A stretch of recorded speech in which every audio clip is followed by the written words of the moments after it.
नमस्कार, स्वागत है आपका। आप देख रहे हैं इंडिया बोल रहा है। मैं हूं आपके साथ विवेक शांडिल्य। पूरी दुनिया में 2026 का जश्न मनाया जा रहा है। नए साल के स्वागत में लोग खुशियां मना रहे हैं और होना भी चाहिए। साल बदल रहा है, नई उम्मीदें जन्म ले रही हैं, नई उम्मीद के साथ नए साल का लोग आगाज कर रहे हैं। लेकिन 2026 में क्या विश्व शांति रह पाएगी? क्या 2025 में जितना विध्वंस पूरी दुनिया ने देखा, उससे कहीं ज्यादा विध्वंस 2026 में होने जा रहा है? एंटोनियो गुटेरेस कह रहे हैं कि दुनिया बारूद के ढेर पर खड़ी है। 2025 में हथियारों की खरीद, बजट, हथियार के बजट, डिफेंस के बजट में इजाफा और हथियारों की होड़ ने पूरी दुनिया में चिंता पैदा किया है। उधर रूस भी अपनी अलग तैयारी में लग गया है। पीस टॉक पूरी तरीके से डिरेल हो चुकी है रशिया यूक्रेन के बीच, जिसे अमेरिका लीड कर रहा था। तो क्या 2026 में विध्वंस की तैयारी शुरू कर दी गई है? क्या इस साल परमाणु युद्ध की आशंकाएं भी तेज हो गई है? मैं आपको डराना नहीं चाहता, मैं आपके जश्न में खलल भी नहीं डालना चाहता, लेकिन तस्वीरें और खबरें जो आ रही है उससे ऐसा लग रहा है कि साल 2026 में रूस वर्सेस यूक्रेन वर्सेस यूरोप और एक तबाही की शुरुआत हो सकती है। और अगर यूरोप इस वॉर में आता है या रूस यूरोप तक जाता है, तो फिर इसे विश्व युद्ध में तब्दील होने से कोई रोक नहीं पाएगा। हालांकि अगर रूस यूक्रेन जंग वर्ल्ड वॉर में बदली तो केवल ये यूरोप तक नहीं रहेगा, ये पूरी दुनिया में बर्बादी फैलाएगा। क्योंकि आपको पता है कि रूस और यूक्रेन के युद्ध ने सिर्फ इन दोनों देशों को ही नुकसान नहीं दिया है, इसने पूरी दुनिया को नुकसान दिया, इंक्लूडिंग इंडिया। भारत को भी इस युद्ध से नुकसान हुआ है। 25% का पेनल्टी टैरिफ, रशिया से तेल लेने के लिए सैंक्शंस, एनर्जी सेक्टर पर अटैक। तो यह आशंका यूं ही नहीं है और रूस ने तो बाकायदा तैयारी भी शुरू कर दी है।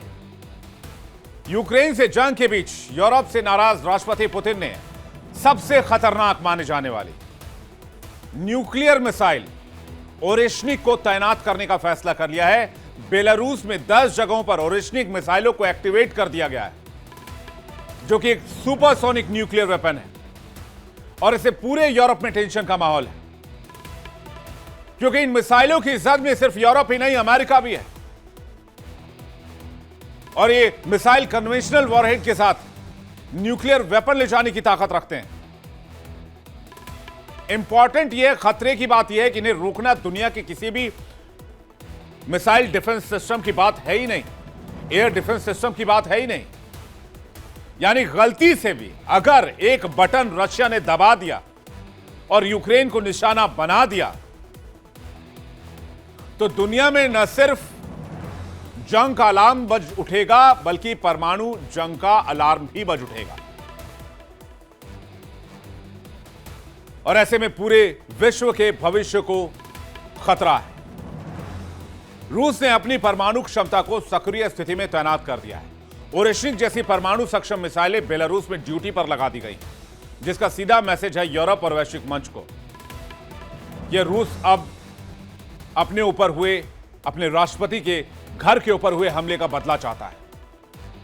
तो सवाल यह है कि 26 में क्या कोई न्यूक्लियर वॉर होने जा रहा है? और अगर हाइपरसोनिक ओरेशनिक का इस्तेमाल किया गया तो इतनी तबाही मचेगी जो किसी परमाणु बम से भी कम नहीं होगी। एक अफवाह जो सोशल मीडिया पर चल रही है कि रूस ने मिसाइल लोड कर ली है और 2026 में एक नए लेवल पर युद्ध शुरू होने वाला है। यह सच है या कहानी का कोई अतिरंजित रूप है? शुरुआत थोड़ा सा फैक्ट देख लेते हैं। रूस ने परमाणु मिसाइलों को तैनात किया है, लेकिन इसका मतलब यह नहीं है कि आज ही थर्ड वर्ल्ड वॉर छिड़ने वाला है। बेलारूस में ओरेशनिक मिसाइलें तैनात की जा चुकी हैं। रूस ने बाल्टिक सागर में न्यूक्लियर सबमरीन को एक्टिव कर दिया है। साथ ही रूस के स्पेशल मरीन कमांडोज भी तैनात कर दिए गए हैं। लेनिनग्राड में परमाणु मिसाइल वॉर रेडी की जा चुकी है आर्कटिक से लेकर बाल्टिक तक ड्रोन से सर्वेलांस की जा रही है। क्या ये सब महज दिखावा है? क्या ये सब महज दबाव के लिए है? रूस और यूक्रेन के बीच तनाव बढ़ा है। रूस का दावा है कि उसने पुतिन के आवास पर ड्रोन से हमला रोका है, लेकिन यूक्रेन और पश्चिमी देश इसे खारिज कर रहे हैं। कोई ठोस सबूत अभी तक नहीं है, लेकिन रूस क्या बदले की आग में जल रहा है और उसने अब परमाणु सक्षम मिसाइलों की तैनाती शुरू कर दी है। यूक्रेन को लगातार हथियारों की सप्लाई यूरोप की तरफ से की जा रही है। पोलैंड के जरिए यूक्रेन को हथियार भेजे जा रहे हैं। जेलेंस्की का समझौते पर राजी नहीं होना और आग में घी डालने का काम कर रहा है। इसी बीच जेलेंस्की डोनबास रूस को सौंपने पर सहमत नहीं। यूरोप जब्त संपत्ति से यूक्रेन को मदद भेज रहा है, यानी कि रशिया की संपत्ति फ्रीज जो थी उसको वो लिक्विफाई करके यूक्रेन को डाल रहा है। तो क्या 2026 में प्राकृतिक तौर पर एक परमाणु युद्ध देख रहे हैं? पूरी दुनिया में तनाव है, लेकिन कोई आधिकारिक सूचना नहीं है कि 2026 में कोई परमाणु युद्ध हो ही जाएगा। वैसे भी परमाणु युद्ध कोई सूचना देकर थोड़ा ही ना करेगा। वैश्विक सुरक्षा संस्थानों की रिपोर्ट कहती है कि 2026 में परमाणु तनाव चरम पर होंगे। हालांकि युद्ध जरूरी नहीं है। रूस ने जिस खतरनाक ओरिश्निक मिसाइल को तैनात किया है, जरा उसकी ताकत को भी देख लीजिए। बेलारूस में हाइपरसोनिक बैलिस्टिक मिसाइल ओरिश्निक तैनात किया गया है। ओरिश्निक मिसाइल की जो रफ्तार है वो 12,000 किलोमीटर प्रति घंटे है। यह मिसाइल 5,500 किलोमीटर तक वार करने में सक्षम है, यानी यूरोप ही नहीं अमेरिका तक तबाही मचा सकता है। कन्वेंशनल और एटॉमिक वॉरहेड ले जाने की काबिलियत रखता है। एक साथ कई टारगेट पर ओरिश्निक से हमला किया जा सकता है। किसी भी एयर डिफेंस सिस्टम को चकमा देने की ताकत है। लेकिन आज दुनिया में संवाद, कूटनीति, वार्ता, राष्ट्रीय हित मजबूत रूप से मौजूद नजर नहीं आते हैं। युद्ध की अफवाहें, परमाणु मिसाइलों की तैनाती, एक दूसरे से बदला। 2026 का रास्ता खतरों से भरा है। रूस ने रणनीतिक मिसाइलें तैनात करनी शुरू कर दी, बदला लेने की बात कह दी है, यूक्रेन को कीमत चुकाने की बात कह दी है। यूरोप को जंग के लिए ललकार चुका है रूस। और दुनिया के अलग अलग मोर्चों पर भी कुछ कुछ डेवलपमेंट्स हो रहे हैं, जैसे चीन ताइवान में बढ़ती तल्खी, चीन जापान में बढ़ती तल्खी, भारत पाकिस्तान के बीच तनाव। ऐसे में 2026 की स्थिति को लेकर बहुत ज्यादा चिंता जताई जा रही है। बातचीत करने के लिए मेहमानों का एक बड़ा पैनल इस वक्त हमारे साथ जुड़ रहा है। हमारे साथ मेजर जनरल अनुज माथुर जुड़ रहे हैं, रक्षा विशेषज्ञ हैं। मेजर जनरल अभय कार्की हमारे साथ जुड़ रहे हैं, रक्षा विशेषज्ञ हैं। सीए डॉक्टर अमन चुग हमारे साथ जुड़ रहे हैं, भू राजनीतिक विश्लेषक हैं। संजीव श्रीवास्तव हमारे साथ जुड़ रहे हैं, विदेश मामलों के जानकार हैं। और लाखों करोड़ों की संख्या में दर्शक इस वक्त हमारे साथ जुड़े हुए हैं। बहुत बहुत स्वागत है आपका हमारे आज के इस डिबेट में। सबसे पहला सवाल मेरा मेजर जनरल अभय कार्की सर से है। अभय कार्की सर, रशिया ने ओरेशनिक की तैनाती कर ली है, जो कि न्यूक्लियर वॉरहेड ले जाने की कैपेबिलिटी रखता है। न्यूक्लियर सबमरीन्स को एक्टिव कर दिया है। लेनिनग्राद में भी बहुत डेवलपमेंट्स चल रहे हैं, ब्लैक सी में बहुत डेवलपमेंट्स चल रहे हैं। और रूस कह रहा है बदला तो होगा, यूक्रेन को खामियाजा भुगतना पड़ेगा। और यूरोप को वो ललकार चुके हैं पहले ही पुतिन। क्या माने 2026 के शुरुआत में ही परमाणु युद्ध जैसे बड़े जंग का खतरा? जी नमस्कार, आपको भी, आपके सारे श्रोताओं को और पैनल में जितने लोग हैं उनको नमस्कार। ये 2026 के पहले एक काफ़ी बड़ी खबर है कि बेलारूस में दोबारा से पहले भी मिसाइल डिप्लॉयमेंट हुए थे न्यूक्लियर कैपेबल, और अभी फिर ये ऑस्ट्रिक मिसाइल का जिसको कि अंडर डेवलपमेंट था और अभी उन्होंने उसको फुली डिप्लॉय कर दिया। हालांकि एक साल पहले नवंबर 24 में भी ओरिश्निक मिसाइल से यूक्रेन पे हमला किया था, तो वो वैलिडेशन हो गया था। अब ये प्रोडक्शन स्टेज में आके मिसाइल लग गई है। इसका मतलब क्या है? दो मतलब है। एक तो ये आप जैसे आप ब्रह्मोस को लीजिए, जो कि साउंड से 3 गुना मार्क 3 पे उसकी स्पीड है, ये मार्क 10 वाली है। और इसके किसी के इसका कोई तोड़ नहीं है। इस मिसाइल का किसी भी एयर डिफेंस का, चाहे वेस्टर्न हो, अमेरिकन हो, इंडियन हो, इसका अभी तक हाइपरसोनिक मिसाइल का कोई तोड़ नहीं है और ये भी वेरिएबल ट्रेजेक्टरी में जाती है। तो ये जो गेम चेंजर बोलते हैं, एक गेम चेंजर है, ब्रह्मास्त्र है, जिसके बारे में अभी यूरोप के पास या किसी के पास कोई तोड़ नहीं है। इसलिए ये एक बहुत बड़ा खतरा है और एक बहुत बड़ी चुनौती है यूरोप को, जो कि अगर मैं बोलूं इस लड़ाई का जनक है। उसने ही यूक्रेन को इस युद्ध में झोंका है। जब जब भी कभी कोई पीस टॉक होने जाती थी तो बोरिस, ये अपने इंग्लैंड या जर्मनी वाले इसको पीछे खींच लेते थे जेलेंस्की को, और ये लड़ाई नेटो के एक अस्तित्व को बढ़ावा देने के लिए शुरू की गई थी, यह सोच के कि हमारी ताकत इतनी है वेस्टर्न पावर्स की कि अमेरिका के साथ मिलके हम रशिया को तोड़ देंगे, हम पुतिन को घुटने पे ले आएंगे और ये रशिया की जो पावर है इसको हमेशा के लिए हम एक ख़त्म कर देंगे। इनमें से उनकी कुछ भी नहीं चली, ना तो उनकी इकोनॉमिक स्ट्रैटेजी चली है, ना उनकी ग्राउंड वॉरफेयर की स्ट्रैटेजी चली है। जहाँ तक कि रशिया का सवाल है, ये जो लड़ाई है इसमें रशिया जो है अपने तेल के निर्यात और बाकी अपनी जो उसने क्षमता रखी है, उसका मिलिट्री इंडस्ट्रियल बेस पहले ही सब बहुत विराट है और उसने इसको दोबारा नई जान फूंक दी है और उसकी जो प्रोडक्शन कैपेबिलिटी वो बहुत बढ़ गई है। अपने चाहे टैंक्स लें, एयरक्राफ्ट लें, शिप्स लें या मिसाइल्स लें, और ये ऑर्शनिक जो है उसका एक सबूत है। जबकि दूसरी तरफ यूरोप के जो देश हैं ये अपने कॉलोनियल हैंगअप से बाहर नहीं आए हैं और उनकी रौब और रुतबा वो अपना वही दिखाना चाहते हैं जो एक कॉलोनियल पावर का था सेकेंड वर्ल्ड वॉर का। लेकिन आज की तारीख में वो इकोनॉमिकली कमज़ोर है। मिलिट्री उन्होंने अमेरिका के इतने ज़्यादा भरोसे में रहे कि उनकी मिलिट्रीज खुद कुछ करने लायक नहीं है। वेपन प्रोडक्शन, एम्यूनिशन प्रोडक्शन जो वो देना चाह रहे थे, उनके पास खुद उतनी कैपेसिटी है ही नहीं और अभी सब के सब जो है बिल्कुल अंत कगार पे आ गए। लेकिन उनकी ईगो जो है और जेलेंस्की को जो वो पुश कर रहे हैं वो पीस को आने नहीं दे रहे हैं और जेलेंस्की को अभी भी उकसा रहे हैं। जहाँ की अगर आप देखें तो ट्रंप और पुतिन के बीच में जो बातचीत हुई थी और ट्रंप और जेलेंस्की के बातचीत के पहले उन्होंने ट्रंप ने पुतिन से बात की थी, तो एक ट्रंप की तरफ से ये लड़ाई जितनी जल्दी खत्म हो उतना अच्छा है। लेकिन यूरोप बीच में अटकलें लगा रहा है। यूरोप के पास ये सामर्थ्य नहीं है, ना कि मिलिट्री ताकत है, ना कि इकोनॉमिक पावर है कि इस लड़ाई को ज़्यादा देर तक वो हथियार या पैसे से दे सके, लेकिन पीस होने नहीं दे रहा है। तो इसमें पुतिन जो है वो उनको बता रहा है कि भाई साहब मैं एक कदम और ऊपर इस एस्केलेटरी लेडर में जा रहा हूँ और मेरे 12 मिनट में मैं लंदन को हिट कर सकता हूँ, पेरिस को हिट कर सकता हूँ, आप लोगों में ताकत है तो सामने आइए।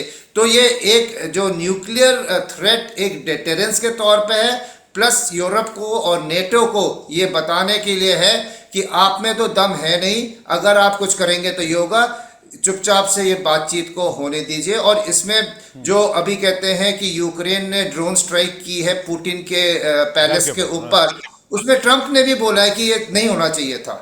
मतलब ये है कि यूरोप अलग थलग पड़ रहा है।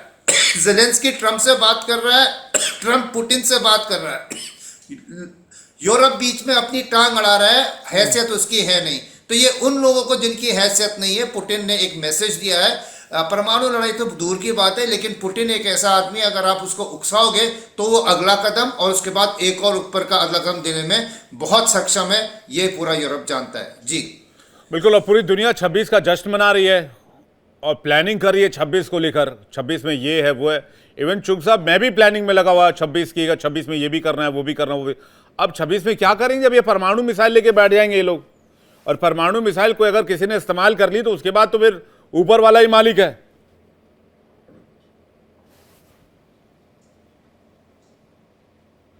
चुग साहब आपका माइक चेक कीजिएगा एक बार। अभी आ रही है आवाज? हाँ बिल्कुल आ रही है। मैंने कहा नमस्कार है जी, जय भारत है। परमाणु का समय अभी नहीं आया है, उसका समय में अभी कुछ साल बाकी हैं, 3-4 साल बाकी हैं जब उसका यूसेज आएगा। बट आएगा ये कह रहे हैं आप? आएगा, मगर उसका लिमिटेड यूसेज जो है वो न्यूक्लियर अटैक के बजाय रादर यूरोप में कई इंस्टॉलेशंस में न्यूक्लियर लीकेज और ऐसी चीजों की खबरें आपको 2026-27 से शुरू मिल जाएंगी। अच्छा। मगर मैंने जैसे तात्पर्य कल भी दिया था, बट मैं एक और लिंकेज आपको देता हूं। देखिए जी, यूएस की पीस डील्स इस टाइम पे स्टीव विटकॉफ कर रहे हैं और वो जैरेड कर रहे जैरेड कुशनर। हैं, जैरेड कुशनर।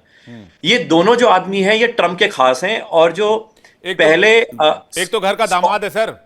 घर का दामाद है, बिल्कुल, बहुत खास है, बिल्कुल। स्टीव विटकॉफ तो कट्टे गोल्फ ही खेलता है ना। हाँ। और जो स्टेबल कॉइन ट्रम्प कॉइन की बात है, वहां पे स्टीव विटकॉफ इन्वॉल्व है। स्कॉट बेसेंट सिंस इन्वॉल्व नहीं है, रूबियो भी इन्वॉल्व नहीं है, पीस डील नहीं हो सकती। जॉर्ज सोरस और स्कॉट बेसेंट वो दो आदमी हैं जिन्होंने 1992 में $10 बिलियन शॉर्ट करे थे पाउंड के ऊपर, और अंदाजन 1 बिलियन पाउंड बनाया था। एंड 1998 में इन्होंने रशिया के ऊपर, रशियन रूबल के ऊपर लॉन्ग किया था, यानी कि डेरिवेटिव स्ट्रक्चर्स लिए थे।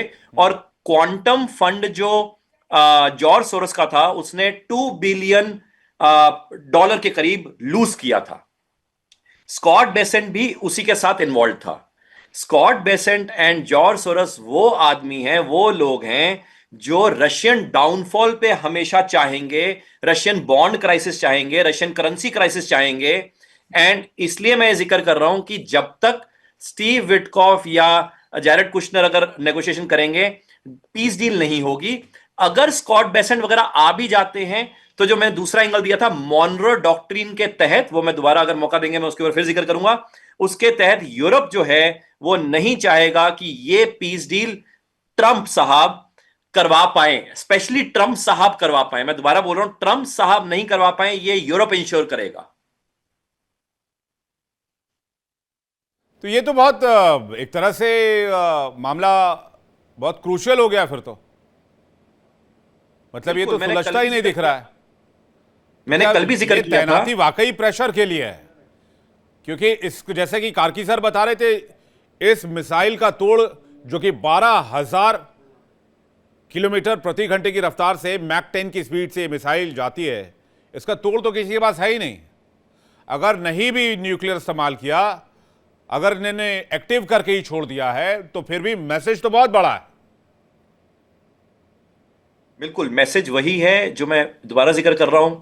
ब्लैक रॉक को वेस्टर्न पार्ट ऑफ यूक्रेन के डेवलपमेंट का ठेका दिया है। ब्लैक रॉक की कंपनी में जितने भी अदृश्य राज जो एस्टेब्लिश्ड डीप स्टेट है, जो यूरोप से पनपे थे, स्कैंडिनेवियन कंट्री से होते हुए, वो सारे कंट्रीज के जो डीप स्टेट है वो उसमें इन्वॉल्व हैं। ऑब्वियसली पुतिन को समझ है कि सारा पहले तो फार्म लैंड ले लिया, ऊपर से ब्लैक रॉक को रिकंस्ट्रक्शन दे दिया, और यहां पे वायरस लैब्स एस्टेब्लिश कर रहे थे जो ईस्टर्न पार्ट ऑफ यूक्रेन है, जिसको काफी हद तक रशिया ने निस्तनाबूद किया। इसलिए ये वाला एरिया तो रशिया वापस देगा ही नहीं। मैं आपको ये कहने की कोशिश कर रहा हूं कि जो फर्दर जो एरिया है वो भी रशिया लेगा ही लेगा, छोड़ेगा नहीं। इसलिए आप देखो, फ्रांस ने ऑलरेडी इंस्ट्रक्शंस देनी शुरू कर दी है विद इन फ्रांस कि 2026 में हॉस्पिटल्स को तैयारी पे रखो, हमें लड़ाई लड़नी पड़ेगी। मतलब चुग साहब, 2026 में 2025 से ज्यादा एक्शन है, ज्यादा मारपीट है, एंड 2027 में 2026 से और ज्यादा है।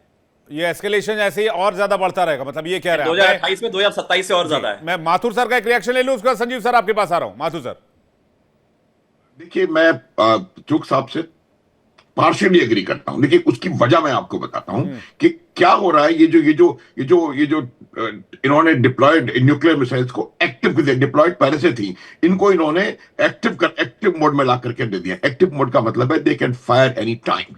एक चीज हमको समझने की जरूरत है, ये न्यूक्लियर केपेबल है, न्यूक्लियर एनर्जी से ड्राइव होती है। उसके अलावा जो कन्वेंशनल वॉरहेड ये कैरी करती है, वो भी इतना घातक है कि वो एक छोटे टैक्टिकल न्यूक्लियर वेपन के बराबर के ताकत रखता है वहां पर डिस्ट्रक्शन की। तो ये एक बहुत बड़ा मूवमेंट है, और मुझे लगता है कि न्यूक्लियर वॉरफेयर अगर नहीं भी होगा, तब भी एक बहुत जबरदस्त मैसेज गया है कि हम कन्वेंशनल वॉरहेड से भी आपको इतना ज्यादा नुकसान पहुंचा सकते हैं कि जिसका आप अंदाजा नहीं लगा सकते। अब आप देखिए, जो नेबरिंग कंट्रीज हैं, लातविया हो गया, एस्टोनिया, पोलैंड, ये नेटो के हिस्सा हैं, लेकिन इनको बहुत कम समय में इस हथियार से एक क्लियर कट मैसेज गया है कि भाई 12 मिनट, 15 मिनट, 5 मिनट में हम डिस्ट्रक्शन वहां पर करने के लिए का सक्षम है। एक चीज आपको समझने की जरूरत है, जितनी बार पीस टॉक्स कहीं ना कहीं कंक्लूजन की तरफ बढ़ती हैं, ये स्पाइडर वेब क्या था जो कुछ दिन पहले इन्होंने कुछ समय पहले किया था, स्पाइडर वेब उसी समय हुआ था जब पीस टॉक्स आगे बढ़ रही थी, और उसको सेबटाज करने के लिए उन्होंने स्पाइडर वेब लॉन्च किया। 7,000 किलोमीटर अंदर जाकर के उन्होंने रशिया के टैक्टिकल स्ट्रेटेजिक बॉम्बर्स को डिस्ट्रॉय किया। कितना नुकसान हुआ क्या नहीं हुआ वो अलग बात है। तो इस प्रकार से हम, ये जो यूरोपियन नेशंस हैं वो ये प्रयास कर रही हैं कि किसी भी तरीके से ये लड़ाई ना रुके, जैसा चुग साहब ने कहा ना रुके। उसकी वजह बिल्कुल साफ है कि उनको इस बात का खतरा है कि रशिया यूक्रेन पर रुकेगा नहीं। रशिया जो है उनको, और वो इस बात को प्ले कर रहे हैं, अगर खतरा नहीं भी है तो एटलीस्ट इस लड़ाई को जारी रखने के लिए इस बात को वो खेल रहे हैं कि ये रशिया वहां पर रुकने वाला नहीं है, और ये जो अपनी पुरानी लॉस्ट सोवियत ग्लोरी है उसको उसको ध्यान में रखते हुए ईस्टर्न यूरोपियन कंट्रीज में आगे इस लड़ाई को बढ़ाएगा। लेकिन मैं आपको बताना चाहता हूं विवेक कि ये लड़ाई रशिया का एम बिल्कुल क्लियर है, और रशिया जो क्लेम्ड टेरिटरी है, कल भी मैंने एक बात कही थी, ये जो उन्होंने ऑक्यूपाई कर लिया वो नहीं, जो उनकी क्लेम्ड टेरिटरी है उसको रशिया लेकर के मानेगा, और उसमें से कुछ भी वो वापस नहीं देगा। और जब तक ये एक्सट्रीम उनका उनका स्टैंड रहेगा, एक्सट्रीम डिजायर्ड एंड स्टेट रहेगी, तब तक मुझे नहीं लगता कि कोई किसी भी प्रकार से आप वहां पर इसको युद्ध समाप्ति की आशा कर सकते हैं। देखिए, एक ही तरीका है, कल भी आपने इस बात पे प्रश्न चिन्ह लगाया था, एक ही तरीका है, वो तरीका ये है कि आप रशिया को मिलिटरीली नहीं हरा सकते, किसी के बस की बात नहीं है, चाहे वो यूरोप हो या यूरोप प्लस अमेरिका हो या कोई भी हो। तो इसलिए मिलिटरीली आप उसको हरा नहीं सकते। एकमात्र तरीका है कि उनको इकोनॉमिकली इतना वीकन करो कि वो आगे इस वॉर को सस्टेन ना कर सकें, और वो तभी हो पाएगा जब अमेरिका यूरेनियम खरीदना बंद करेगा, जब यूरोप गैस खरीदना बंद करेगा, एनर्जी खरीदना बंद करेगा। आप भारत जैसे देश के ऊपर टैरिफ्स लगा रहे हैं कि हम रशिया की मदद कर रहे हैं, हमारी कोई मदद रशिया की तरफ है ही नहीं। ये बात हमने कल नहीं, अच्छे बिल्कुल से सही डिस्कस बात है, की लेकिन थी। ओरेशनिक की तैनाती का मतलब क्या है? ये बात आपने बहुत अच्छे से समझाई कि एक प्रेशर टैक्टिक्स है, लेकिन यूरोप भी तैयारी कर रहा है। मैं संजीव सर से इस बात को समझना चाहूंगा कि एक तरफ 91 ड्रोन पर हमले को लेकर रशिया ने अभी कोई सबूत दिए नहीं है, लेकिन ये कहा है कि यूक्रेन ने कराया है, और उसके बाद उसने ओरेशनिक एक्टिवेट कर दिया है, एक ऐसा मिसाइल जो 5,500 किलोमीटर तक मार करता है। अमेरिका उसकी जद में है, पूरा यूरोप जद में है, और स्पीड तो इतनी है कि उस स्पीड को कोई डिफेंस सिस्टम टैकल भी नहीं कर सकता है। तो ये स्टांस क्या है रशिया का? देखिए, रशिया अपनी जो पोजीशन ऑफ स्ट्रेंथ है, अपना जो डिफेंस पोस्चर है, वो नेगोशिएटिंग टेबल पर मेंटेन करके रखना चाहता है। रशिया बातचीत तो जरूर कर रहा है, लेकिन वो कहीं से कमजोर नहीं दिखना चाहता। और वहीं यूक्रेन भी जो हमले कर रहा है, यूक्रेन के हमले करने का एक रीजन बहुत स्पष्ट है कि वो भी अपनी पोस्चरिंग को लगातार बना करके रखना चाहता है। और चूंकि यूरोपीय राष्ट्रों के अंदर आशंकाएं बहुत हैं, और जो राष्ट्रपति व्लादिमीर पुतिन का जो एक एम्बिशन है कि वो पुराने सोवियत यूनियन की जो लॉस्ट ग्लोरी है उसको रिवाइव करना चाहते हैं, और उसके लिए वो स्वीडन और फिनलैंड को भी जिस तरीके की धमकियां दे रहे थे, अभी आप देखिए तो नाटो के सदस्यों की संख्या 32 हो गई है। स्वीडन और फिनलैंड ने अपनी जो है बहुत लंबी दशकों पुरानी जो न्यूट्रलिटी की एक जो नीति पर चलते थे, उन्होंने नाटो का अम्ब्रेला ज्वाइन कर लिया है। उनको भी इस बात का भय है कि रशिया हमारे ऊपर हमले कर सकता है, तो इसी वजह से अब उसने पहले ही शरण ले रखी है नाटो की। और लेकिन यूरोप के जो राष्ट्र हैं, जो नाटो के जो राष्ट्र हैं, उनके अंदर इस बात की आशंकाएं अवश्य हैं कि जब तक रशिया कोई एक सिक्योरिटी गारंटीज देने के लिए तैयार नहीं होता, और एक ऐसी सिक्योरिटी गारंटीज की जिसके के ऊपर यूरोप एश्योर हो सके कि ऐसा कुछ नहीं होने जा रहा है, तब तक यूरोपीय राष्ट्र भी यूक्रेन को इस बात के लिए लगातार प्रोवोक भी करते हैं, उसको इंस्टिगेट भी करते हैं कि वो हमले करते रहे। और जाहिर है कि यूक्रेन जो हमले कर रहा है वो स्वयं से तो कर नहीं रहा है, वो सारे जो हथियार हैं वो नाटो ही उसे प्रोवाइड करा रहा है। अमेरिका की भी जहां तक बात है, अमेरिका भी कोई ऐसी डील अमेरिका के राष्ट्रपति अमेरिका तो सर फेवर में नजर आ रहा है ना संजीव सर। अभी आपने एक देखा होगा, माफी चाहूंगा बीच में रोक रहा हूं आपको, बस एक सवाल इस पे जोड़ रहा था। अभी आपने देखा होगा रशियन के कीनिया एम्बेसी ने एक वीडियो जारी किया, उसमें कुछ चीज़ें जो हैं वो अलग अलग राष्ट्राध्यक्षों को सौंपी गई थी। उसमें जेलेंस्की को सबसे पहले बता दूं हथकड़ी दी गई थी गिफ्ट में, क्योंकि उसमें पुतिन जो है वो सैंटा बने हुए हैं। उसमें पीएम मोदी को Su-57 की एक रेप्लिका दी गई थी। और इंटरेस्टिंग ये है कि डोनाल्ड ट्रंप को अलास्का वाली समिट की एक फोटो भेंट की गई फ्रेम करके। तो रशिया टुवर्ड्स यूएस तो फ्रेंडली पोस्चर कर रहा। अगर इस वीडियो से थोड़ा सा रेफरेंस ले, क्योंकि अगर ये ऑफिशियली वीडियो रशियन एम्बेसी की तरफ से जारी किया गया तो मायने तो हैं, तो अगर थोड़ा सा रेफरेंस ले तो एक फ्रेंडली पोस्चर दे रहा है। ये ओरेशनी की जो न्यूक्लियर वॉरहेड की जो तैनात न्यूक्लियर कैपेबल मिसाइल की तैनाती है, ये कहीं यूरोप के लिए तो नहीं है कि भाई आप जो खेल रहे हैं यूक्रेन के साथ आप पीछे हट जाइए वरना आपको अंजाम भुगतना पड़ेगा। और 2026 में इसको हम शायद होता हुआ देखें। देखिए, जो आपने इंस्टेंस दिया वो जरूर इस तरीके की जो एक जेस्चर्स जिसको मैं कहूंगा कि वो रशिया जरूर उसने दिखाया, उसने उसको अप्रिसिएशन का जेस्चर जरूर उससे हम कुछ ड्रा आउट कर सकते हैं। लेकिन जहां तक अमेरिका की बात है तो अमेरिका रशिया के साथ कोई ऐसी डील पे सहमत नहीं हो सकता कि जिसमें कि अमेरिका के अंदर और वहाँ के जो पॉलिटिकल इस्टेब्लिशमेंट, वहाँ के जो मिलिट्री इस्टेब्लिशमेंट के अंदर इस तरीके का सेंस आए कि उसमें रशिया की विजय हुई है, रशिया को और अमेरिका को झुकना पड़ा है। अल्टीमेटली अमेरिका को भी अपने पॉलिटिकल जो डोमेस्टिक कंस्टिट्यूएंसी है, स्ट्रेटेजिक जो उसका जो और पूरा इस्टेब्लिशमेंट है उसको कन्विंस करना पड़ेगा। अमेरिका का जो इस्टेब्लिशमेंट है कहीं कमजोर हो पाने का जोखिम नहीं ले सकता। राष्ट्रपति ट्रंप की अगर आप देखिए तो चाहे वो फॉरेन पॉलिसी हो चाहे वो डिफेंस पॉलिसी हो, हमेशा पीस थ्रू स्ट्रेंथ की बातें करते हैं। स्ट्रेंथ के साथ डोनाल्ड ट्रंप कोई, लेकिन आप जब देखिए कि जब मीटिंग हुई मारे लागो में पाम बीच में डोनाल्ड ट्रंप और जेलेंस्की के बीच में, तो जेलेंस्की बगल में पोडियम पर थे और अपने पोडियम पर डोनाल्ड ट्रंप कह रहे थे कि Putin is a marvelous leader, he is a very good leader, he wants to Ukraine succeed. ये उनकी भाषा थी। और जब वो ये तारीफ कर रहे थे, तारीफों के पुल बांध रहे थे पुतिन के, तो जेलेंस्की स्पीचलेस हो गए, वो मुस्कुरा कर रह गए। तो ये तो है कि टुवर्ड्स रशिया बहुत उनकी पॉलिसीज बहुत वाइब्रेंट नहीं रही होंगी और काफी लंबा हमने देखा उन दोनों के देशों के बीच संघर्ष, लेकिन एक पॉजिटिविटी तो नजर आती है यूएस और पुतिन के, ट्रंप और पुतिन के बीच में। देखिए ये पॉजिटिविटी निस्संदेह है, इसमें कोई दो राय नहीं है। और ऐसी भी रिपोर्ट्स रही हैं कि जब डोनाल्ड ट्रंप राष्ट्रपति नहीं थे, 4 वर्षों के जो अंतराल, जो बीच का जो पीरियड, पिछला चुनाव जो हार गए थे, उस समय भी अनऑफिशियल तरीके से वो राष्ट्रपति पुतिन से कई बार उन्होंने बातचीत की और राष्ट्रपति पुतिन को अपना मित्र भी बताते रहे हैं। लेकिन जो बात मैं कह रहा था कि जो राष्ट्रों के बीच के जो जियो स्ट्रेटेजिक जो कैलकुलेशंस होते हैं, उसमें कोई भी राष्ट्र अपने आप को, और अमेरिका जैसी जो सुपर पावर है वो अपने आप को कमजोर कभी भी दिखाने का जोखिम मोल नहीं ले सकता। यही जो रशिया और यूक्रेन के बीच में जो युद्ध को शांत कराने का प्रयास डोनाल्ड ट्रंप जरूर कर रहे हैं और डोनाल्ड ट्रंप के आने की वजह से ही ये जो बातचीत शुरू हुई है। राष्ट्रपति बाइडेन तो बिल्कुल भी बातचीत करने के लिए तैयार नहीं थे, कोई बातचीत उस समय हुई भी नहीं थी।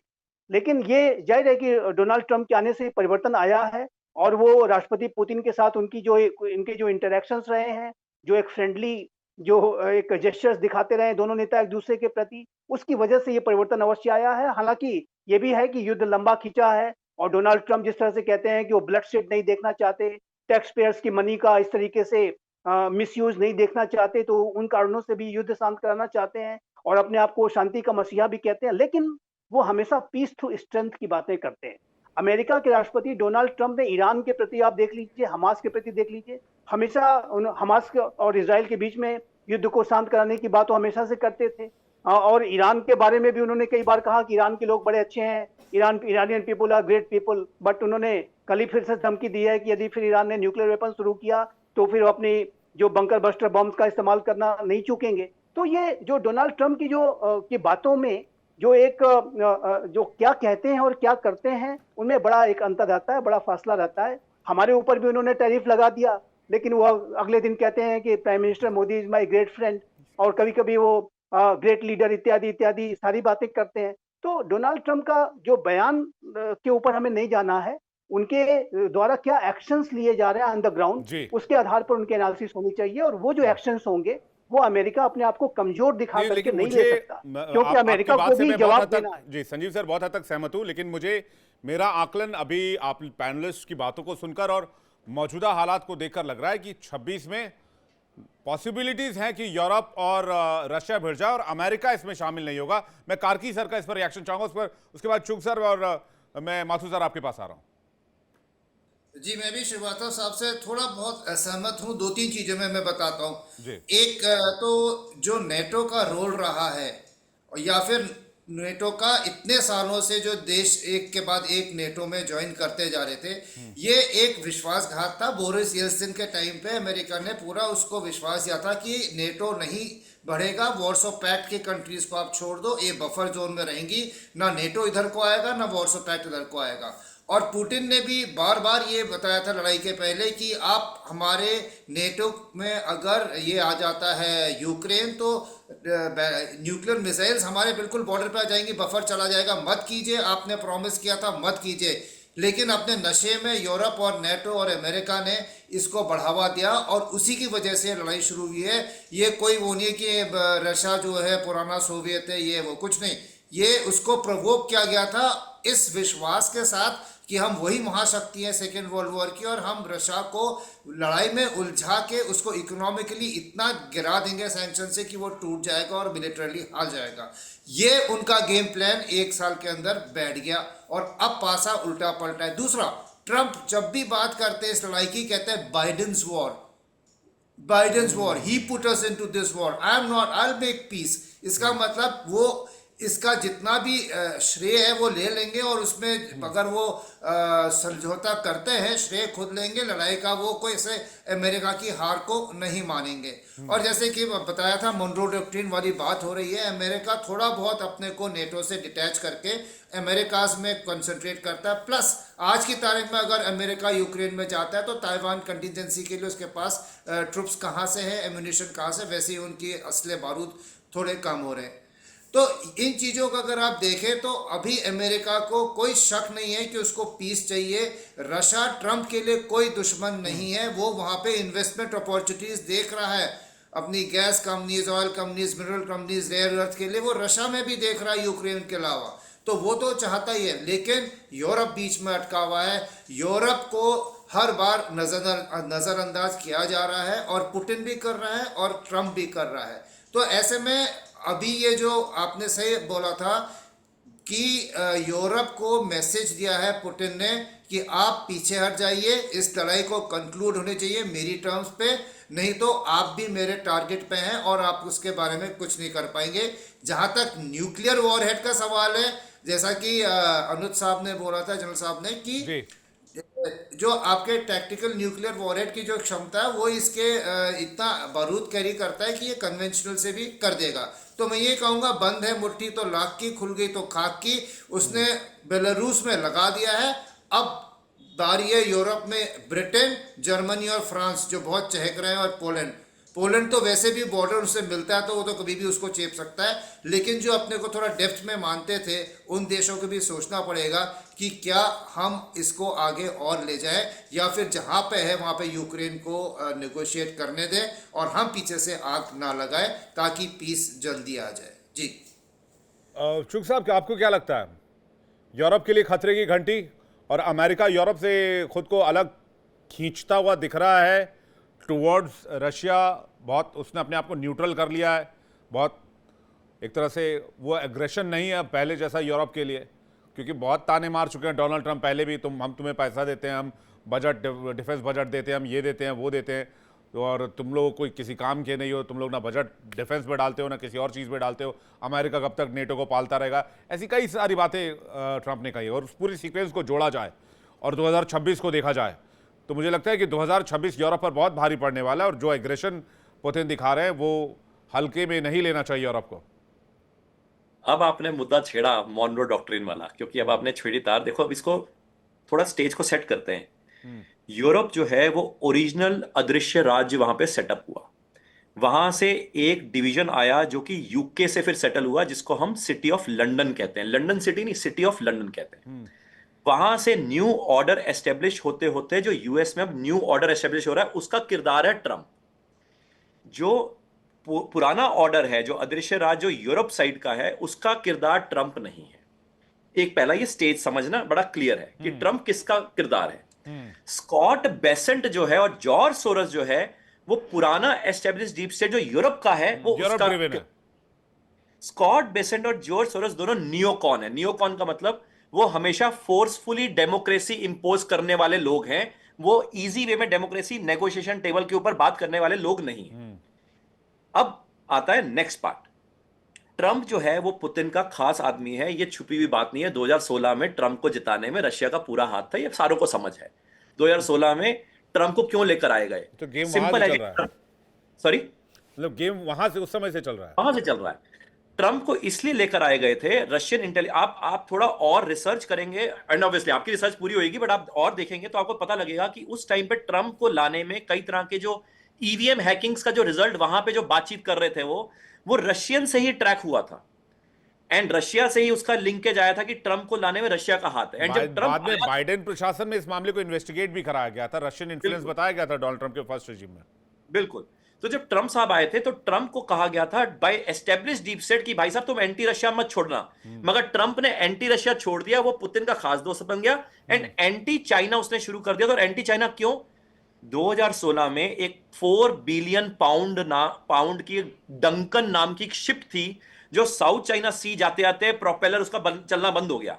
तो पता लगा सेमीकंडक्टर चिप्स किसके हैं? चाइना के हैं। तब पूरे यूएस को ट्रेड वार की तरफ लेकर आया ये ट्रंप, ये कहने के पॉइंट ऑफ व्यू से कि सारे सेमीकंडक्टर चिप्स तो हम चाइना से ले रहे हैं। एंड आप देखो, जब तक ट्रंप पावर में था, उसकी पावर ग्रिड लाइन, उसका एयर ग्रिड लाइन, उसका जितनी भी ग्रिड लाइन, उसकी ऑयल गैस पाइपलाइन, सारों में हैकिंग चाइना ने करी थी सेमीकंडक्टर चिप्स के थ्रू। उसके बाद रेजीम चेंज हुआ, क्योंकि जो वायरस जो डेवलप हो रहा था यूएस वायरस लैब्स में, जो कि लीक हो गया था, एंड फिर बाद में उसको चाइना में एस्टेब्लिश किया गया था, तो वही चाइना ने यूज किया अगेंस्ट ट्रंप, ताकि ट्रंप दोबारा नहीं जीते। ये मैं आपको बैकग्राउंड इसलिए बता रहा हूं ताकि क्लैरिटी हो कि पिक्चर चल का रही है। अब रीसेंट स्टेटमेंट, पिछले एक हफ्ते की स्टेटमेंट है, यानी कि मैं कंक्लूड ये करना यहां पे कर रहा हूं कि डेमोक्रेट जो है वो मोर एंटी रशियन है। बाइडन ने इसलिए करेंसी वॉर रशिया के अगेंस्ट यूज करी, जो उसने पूरा जो डॉलर सैंक्शंस लगाया वगैरह वगैरह। अब आते हैं next point of view. Trump की एक हफ्ता पहले स्टेटमेंट है, वो कहता है कि जी मॉनरो डॉक्ट्रिन के तहत यूरोपियन यूनियन के जो कंट्रीज हैं उनका दखल अंदाजी मैं अपने यूनाइटेड स्टेट्स ऑफ अमेरिका और लैटिन अमेरिका के तरफ नहीं चाहूंगा। ये उन्होंने इसलिए बोला क्योंकि मॉनरो जो प्रेसिडेंट था उसने भी यही जिक्र किया था कि जब फ्रेंच रेवोल्यूशन हुआ था, स्पेन का डाउनफॉल हुआ था, तो यूएस के कई स्टेट्स ऑफ अमेरिका जो हैं उनको आजादी स्पेन से मिली थी और मेक्सिको से मिली थी।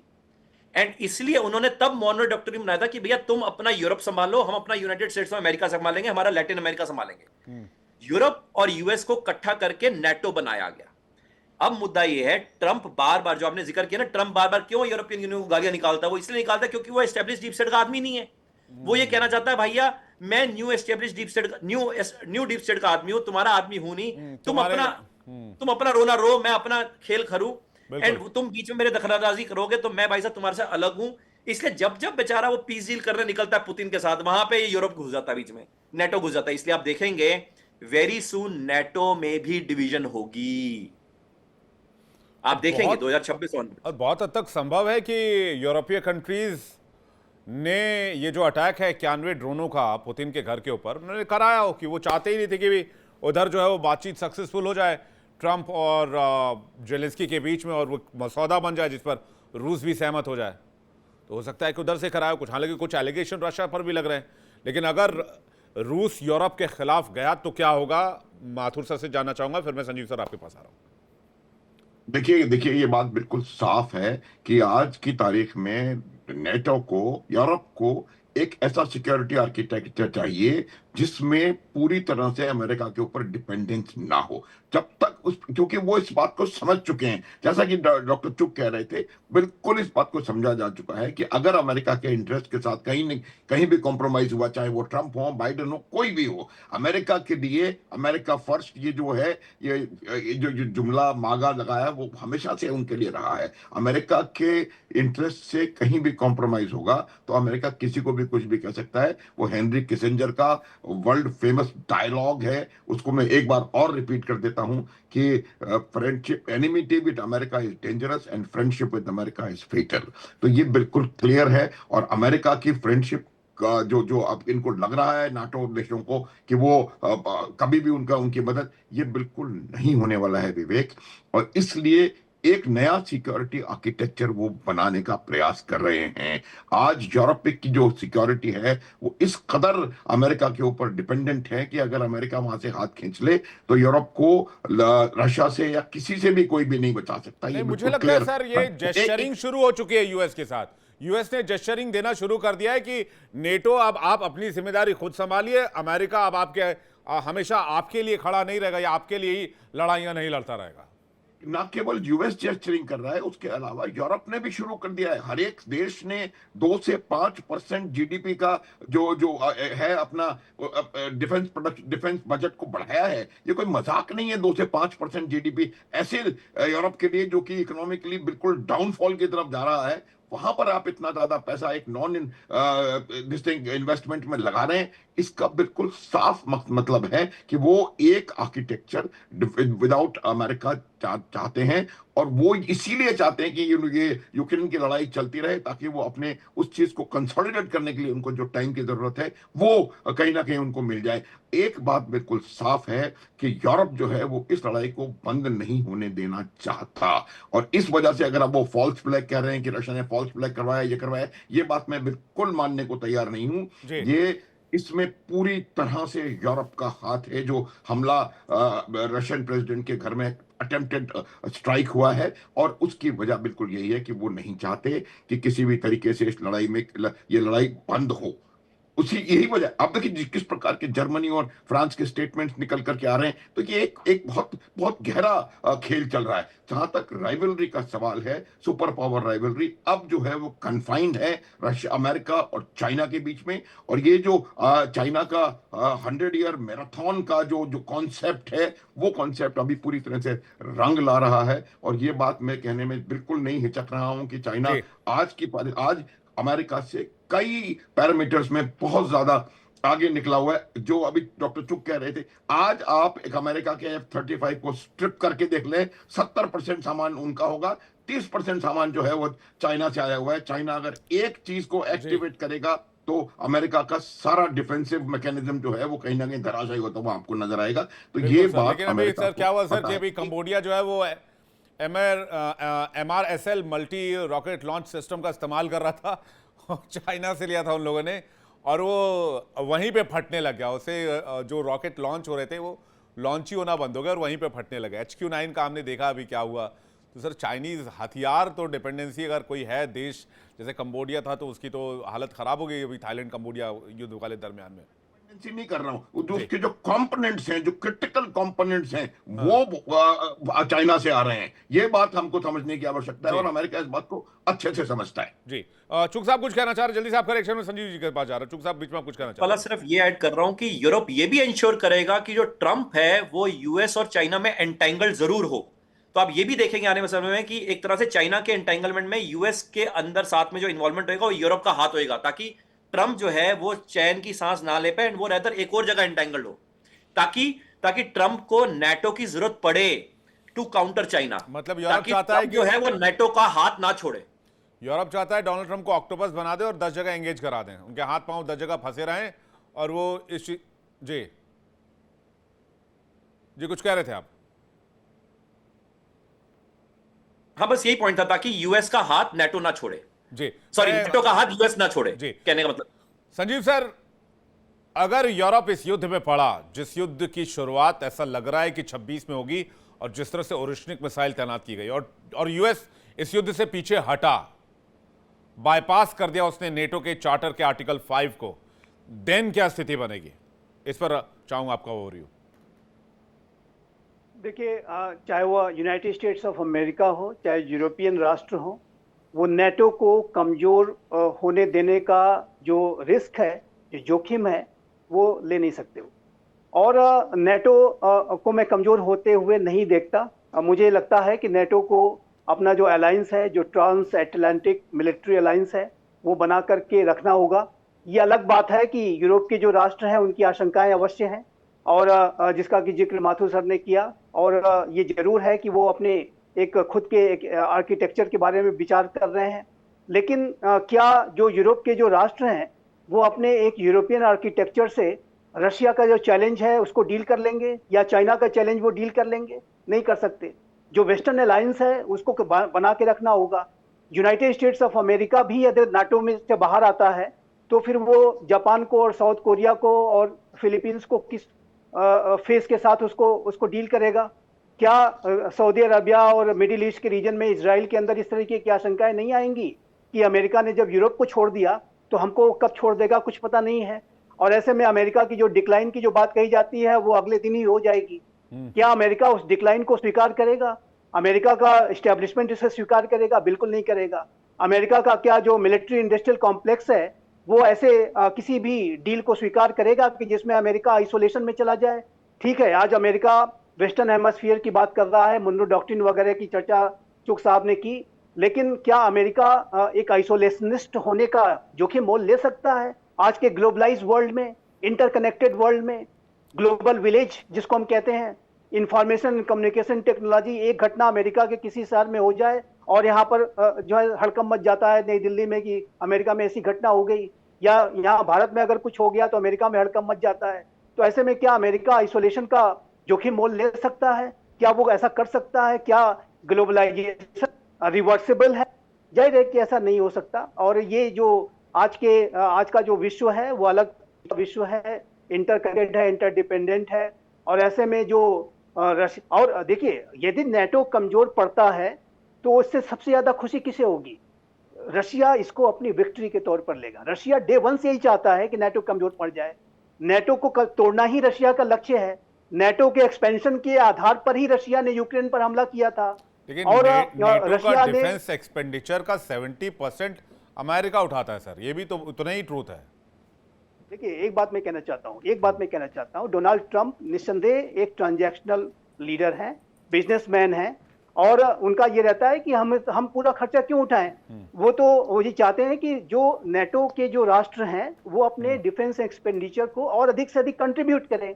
और देखिए, मैं एक बात और कहना चाहता हूं, आज के समय में ऑरेस्निक मिसाइल आपने तैनात कर दी, उसके बाद इन्होंने टैक्टिकल न्यूक्लियर वेपन्स पहले ही तैनात कर रखा है बेलारूस में। उधर न्यूक्लियर ड्रिल भी ये करते हैं बेलारूस और रशिया मिलकर के समय समय पे। फिर नेटो भी न्यूक्लियर ड्रिल करता है, लेकिन क्या एक दूसरे के ऊपर उन्होंने आज तक कोई एक गोली भी चलाई है? क्या नेटो ने अमेरिका रशिया के ऊपर कोई एक सिंगल गोली फायर की है? या रशिया ने नेटो पर कोई सिंगल गोली फायर की है? नहीं की है, नहीं कर सकते। आप इस तरीके का जोखिम मोल नहीं ले सकते जिसमें कि आप एक न्यूक्लियर वॉर में पहुंच जाएं। रशिया के राष्ट्रपति व्लादिमीर पुतिन कितने भी बड़े संकल्प वाले हैं, लेकिन और मैं मेरा ये मानना है कि एक शीत युद्ध, एक कोल्ड वॉर की स्थिति अवश्य बन रही है। एक जो नए तरीके का पोलराइजेशन अवश्य बन रहा है। और देखिए, कार्की सर ने जो बात कही थी, मैं उसके ऊपर एक मेरा ऐसा मानना है, मैं थोड़ा असहमत हूं। मेरा ऐसा मानना है कि रशिया के लिए ये जो यूक्रेन के ऊपर हमला करने का जो उसका विकल्प था वो कहीं से भी एक अच्छा विकल्प नहीं था। नेटो जब 1949 में बना था तो उस समय का जो सोवियत यूनियन था उसने नेटो को चैलेंज करने के लिए वार्सा पैक्ट बनाया। आपने क्या किया? आपने तो अपने जो एक भाई जो कि आपके साथी था उसको उसके सिर में, हेड में गोली मार दी और वो जाहिर है कि यूक्रेन तबाह हो गया। ये कोई तरीका नहीं होता बैलेंस ऑफ पावर को क्रिएट करने का। ठीक है, आपको नेटो के एक्सपेंशन से इतनी दिक्कत है तो वार्सा पैक्ट बनाओ, नया कोई वार्सा पैक्ट बनाओ, लेकिन आपने वो नहीं किया। आज आपको लगता है कि आपको वार्सा पैक्ट की जरूरत है, इसीलिए नो लिमिट पार्टनरशिप की बात चल रही है चाइना के साथ, मुझे लगता है नॉर्थ सर कोरिया कि के साथ। एक नया वर्ल्ड ऑर्डर भी इसी के साथ तैयार हो रहा है और सबसे ज्यादा जो हलचल है वो वेस्ट में ही देखी जा रही है। 2026 में मुझे लगता है कि जो बातें अभी आप सभी पैनलिस्ट से, एक्सपर्ट से बातचीत करके निकलकर सामने आई है वो ये है कि सबसे ज्यादा इम्पैक्ट और हलचल स्पेशली यूरोप में रहने वाला है और यूरोप वर्सेस रशिया के बीच देखने को मिल सकता है। जो 2026 में जिस तरह से चीजें हो रही हैं। आप सभी मेहमानों का बहुत शुक्रिया हमारे साथ जुड़ने के लिए और अपना कीमती वक्त देने के लिए बहुत बहुत धन्यवाद। आप सभी को नए साल की बहुत बहुत बधाई। दर्शकों, आपको भी नए साल की बहुत बहुत बधाई। इंडिया बोल रहा मैं फिलहाल इतना है, वक्त एक छोटे से ब्रेक का है, लेकिन ब्रेक पर जाने से पहले आपको बता दें इंडिया डेली आपके स्मार्ट टीवी पर भी मौजूद है। इंडिया डेली 24/7 देखिए अपने स्मार्ट टीवी पर लाइव और लगातार। एक छोटा सा ब्रेक, फौरन लौटें।